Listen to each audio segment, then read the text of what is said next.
Jeremy Hunt has promised MPs a free vote on whether to lift the ban on fox hunting in England and Wales. Foreign Secretary says hunting foxes with dogs is part of the countryside and our heritage. Is it?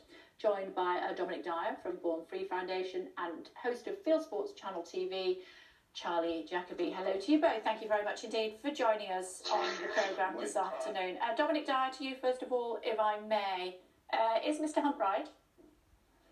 No, he isn't. You know, the Hunting Act from 2004 is one of the most populous pieces of legislation on the statute books at the moment. Over 85% of the public support it. Fox hunting is immeasurably cruel. Ripping apart foxes with hounds has no place in modern civilised society. To believe that you can actually, gain popularity from supporting fox hunting when in 2017 a similar pledge was made by the Prime Minister Theresa May, which proved absolutely disastrous. She lost seats in Canterbury, Stroud, she lost seats across the country because of this. Young voters came out in their thousands. This probably helped to lose the Conservatives the majority, which has led to her downfall. So fox hunting's political poison.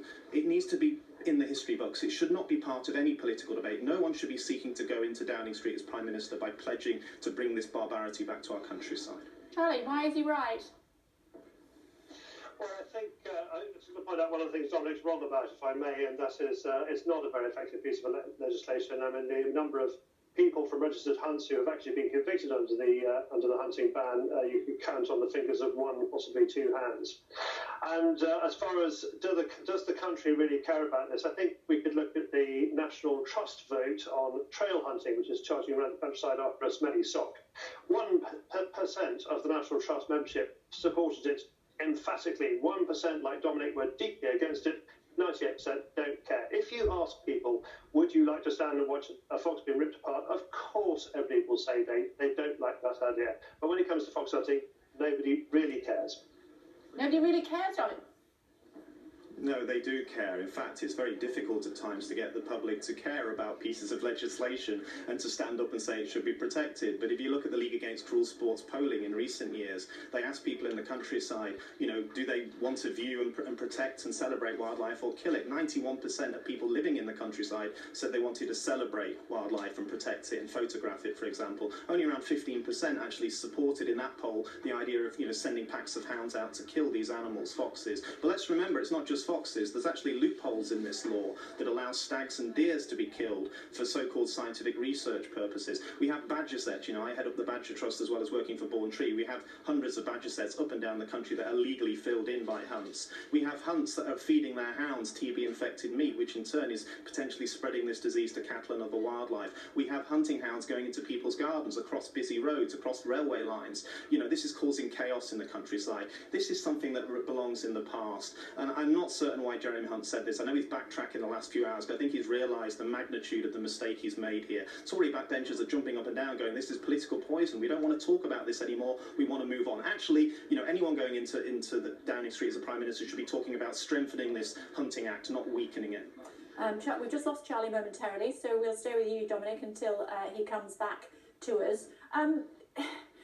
Foxes do cause a lot of problems in the countryside. They are pests. They need to be dealt with. They destroy, they kill animals, they destroy fields as far as farmers are concerned, and they need to be got rid of. You're suggesting doing what instead of fox hunting? Well, Kay, out there every day, foxes are killed in large numbers. They're not a protected species, so farmers can shoot them, landowners can shoot them.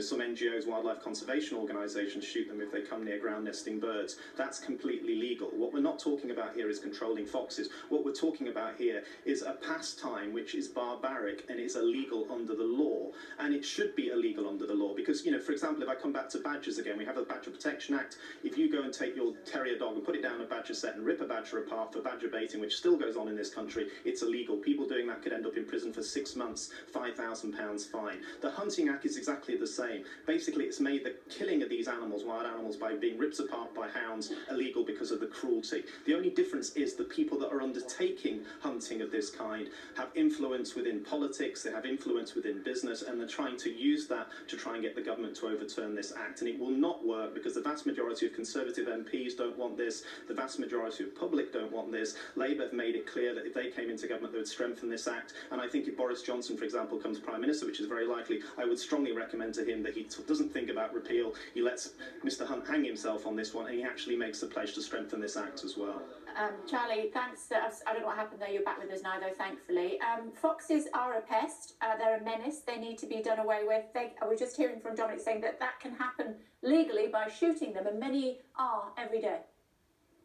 Yes, I don't think fox hunting is particularly about pest control, and I think it was probably a little bit disingenuous of the old British Field Sports Society to say that it ever was.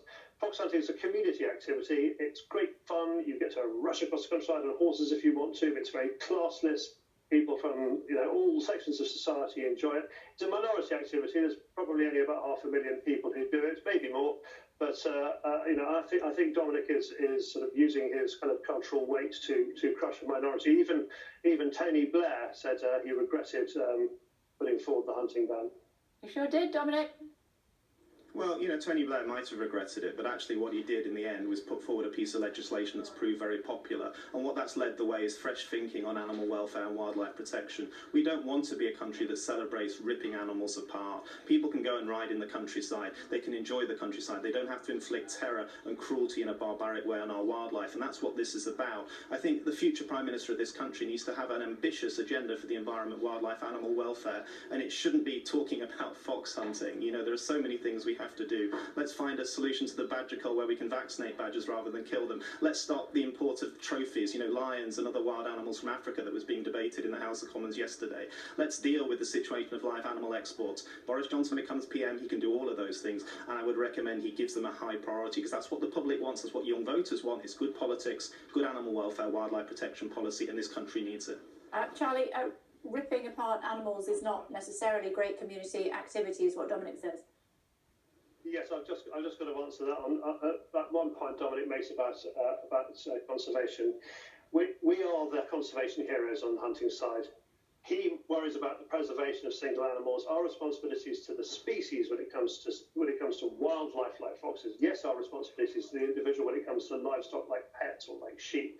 And of course, when we come to basket case species that are about to become extinct, again, we look after the individual. But being Dominic, sitting at home, wringing your hands, or occasionally sending out a photograph saying, send us £5 or this baby animal gets it, that doesn't count as conservation. The people who manage the countryside, the people who go hunting, the people who live in the English countryside are the ones involved in day-to-day conservation. We are the conservation heroes. Dominic? No, not at all.